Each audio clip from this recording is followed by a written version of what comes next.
திருவண்ணாமலை மாவட்டம் கிழக்கு தொடர்ச்சி மலைப்பகுதியில் நேற்று இரவு முழுவதும் பெய்த தொடர் கனமழையால் ஜமுனாமுத்தூர் பீமன் நீர்வீழ்ச்சியில் தண்ணீர் ஆர்ப்பரித்து கொட்டுகிறது. இது தொடர்பான முழுமையான விவரங்களோடு எமது செய்தியாளர் பிரகாஷ் இணைந்திருக்கிறார். பிரகாஷ், முழு கள நிலவரங்கள் என்ன? நிச்சயமாக பத்மநாபன், திருவண்ணாமலை மாவட்டத்தில் கடந்த சில தினங்களாக தொடர்ந்து கனமழை பெய்து வருகிறது.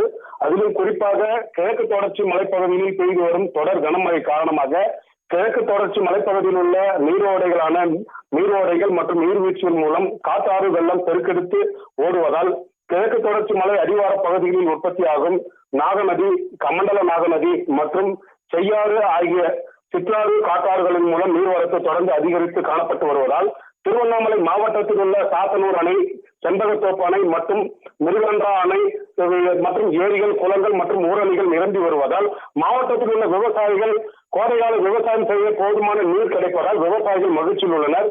குறிப்பாக திருவண்ணாமலை மாவட்டத்தில் உள்ள கிழக்கு தொடர்ச்சி மலை அடிவார பகுதிகளில் நேற்று இரவு முழுவதும் பெய்த தொடர் கனமழை காரணமாக மாவட்டத்தின் முக்கிய சுற்றுலா தலமாக விளங்கி வரும் ஜமுனாமுத்தூர் பகுதியில் உள்ள மினி குற்றாலமாக விளங்கி வரும் பீமன் நீர்வீழ்ச்சியில் தற்போது காட்டாறு வெள்ளம் ஆர்ப்பரித்து கொட்டி வருகிறது.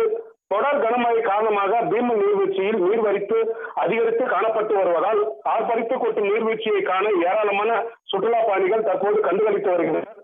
தொடர்ந்து நீர்வீழ்ச்சியில் தண்ணீர் அதிகரித்து காணப்பட்டு வருவதால் நீர்வீழ்ச்சியை காண வரும் சுற்றுலா பயணிகள் மற்றும் பொதுமக்கள் பாதுகாப்புடன் நீர்வீழ்ச்சியை கண்டுகளிக்குமாறு ஜமுனாமுத்தூர் வனத்துறை சார்பில் தற்போது அறிவுறுத்தப்பட்டுள்ளது.